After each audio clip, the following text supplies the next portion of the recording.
Hello, everyone. My name is Rashmi Dubier, and I'm the head of AML for Asia Pacific at MUFG Bank.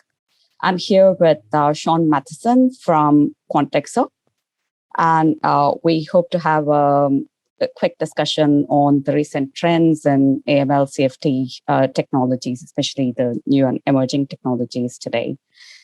Hi, Shaun. First of all, congratulations on your win. And this year, the competition was a bit tough. There were quite a few interesting entries in your category. So congratulations again. Thank you very much, Rashmi.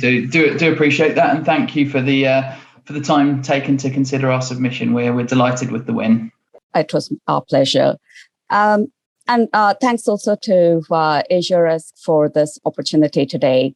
Quantexa is a company that works with enormous quantities of data, and with your pilot projects for some of the global banks, you've had the opportunity to work with their data as well. In all the work that you've done in this space so far, what do you see as the trends in money laundering or terrorist financing or proliferation financing, specifically for Asia Pacific? What does the data tell you? Sure, very, very good question, Rashmi. So I think there's, of course, lots of different things going on in the space, and there's lots of things I could talk about. But given we don't have endless time today, I think I'll probably focus on a couple of things specifically. So as we all know, transaction monitoring technology in kind of retail banking is very well entrenched. It's been around for several decades, and there's a lot of kind of known behaviors in that space. What we've seen over the last few years has been quite a rapid movement of particularly the criminals that are at the more sophisticated end of town to exploiting some of the other and more complex areas of banking to evade detection. So where historically we were finding a lot of money laundering behaviors within the retail book, we're now seeing lots and lots of these sorts of behaviors moving into areas such as trade finance, financial markets, correspondent banking, and I think there's a few reasons for that. I mean, historically, certainly the focus of regulators has been very much more on kind of retail and business banking, and a lot of the technologies or the legacy technologies that have been used within the industry are very, very focused on that side of the bank. And so what we've seen is I guess a lighter control environment in some of the more complex areas of banking, and that seems to have pushed the criminals into those areas. So yeah, to put a little bit more specificity on it, we're seeing a lot of very well organized financial crime syndicates exploiting trade finance to move money across international borders. We're also seeing a lot of interesting things happening in the financial market space specifically. So things such as mirror trading, again, to move money across borders.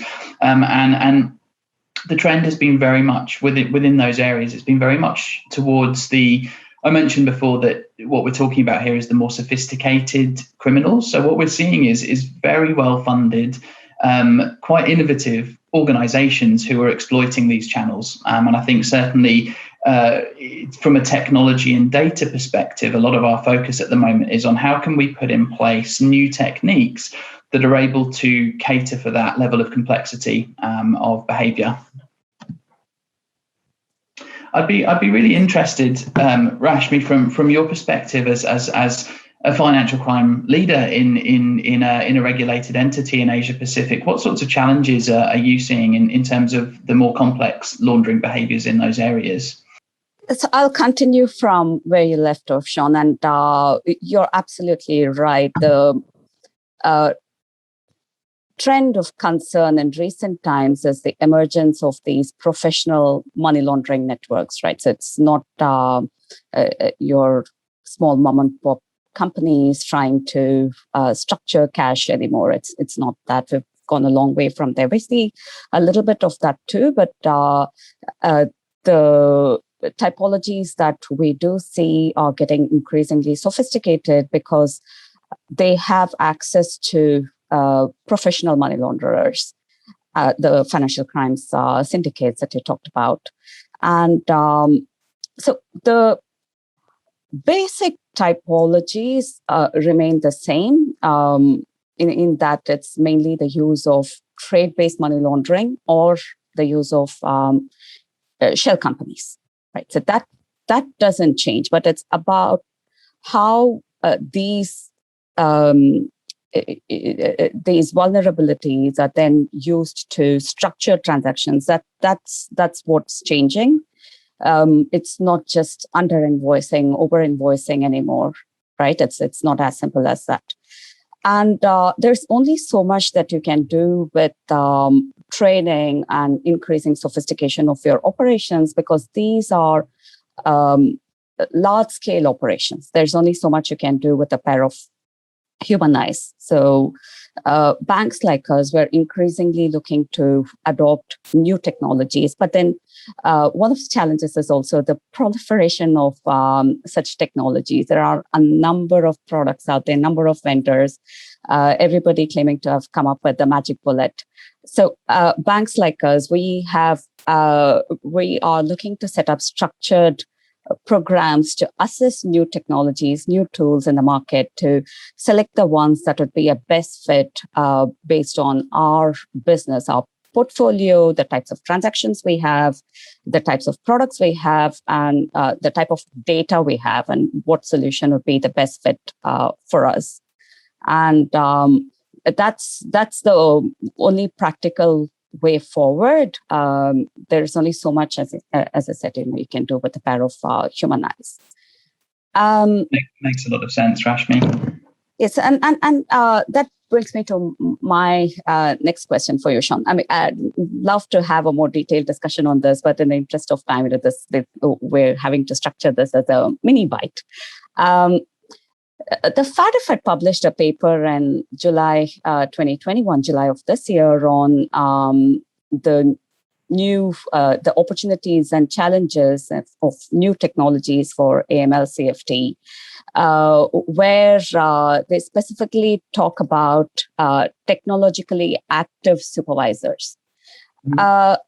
I know that Quantexa, being a large fintech service provider in this space, you do have engagement with regulators, and you must have some sense of what it is that regulators in APAC are looking for, and where they are moving in their adoption of new technologies.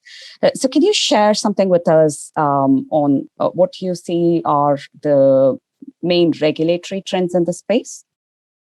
Yeah, absolutely, Rashmi. So I think putting the lens specifically on Asia Pacific as a region, I think we've seen actually the regulators in the region, and particularly MAS and HKMA and down here in Australia, AUSTRAC as well, have really shown themselves to be quite forward-thinking. I think when it comes to the adoption of newer technologies in the financial crime space. So we've seen, there's lots and lots of examples. I know that the MAS, for example, produced a paper in 2019 talking about the use of more advanced network analysis techniques for the purposes of detecting shell companies and the misuse of legal persons. Similarly, HKMA came out with a study in January of this year talking about the adoption of new RegTech technologies across the industry in Asia, and the benefits that some of the regulated entities have seen from doing that. So I think we've got a regulatory community in Asia that is quite active, is quite forward thinking, and is quite encouraging to the financial institutions that they regulate to actually get on the front foot and start adopting some of these technologies. I think one of the things that's really important, and you touched on this when you were talking before, around there being lots and lots of new entrants into this market. So there's lots and lots of new companies popping up doing AI and machine learning for the purposes of financial crime. Seems to be kind of new startups entering this space every couple of weeks at the moment.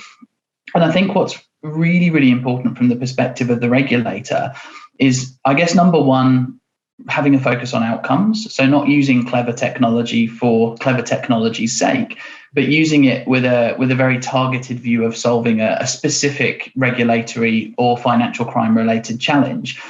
And the other piece that's really important is around the transparency and explainability of the technologies that are being used. So I think, AI and machine learning, these are great tools to have in the kit bag, but if the output of a computer system is not easy to interpret or easy to understand or explain, then it's very difficult to justify its use for something which is tied to regulation. So I think what we're seeing in Asia Pacific is absolutely very encouraging regulators who would like to see the regulated entities using the right technologies, but making sure that they don't depart from key themes such as transparency, auditability, explainability of what the machine is actually doing.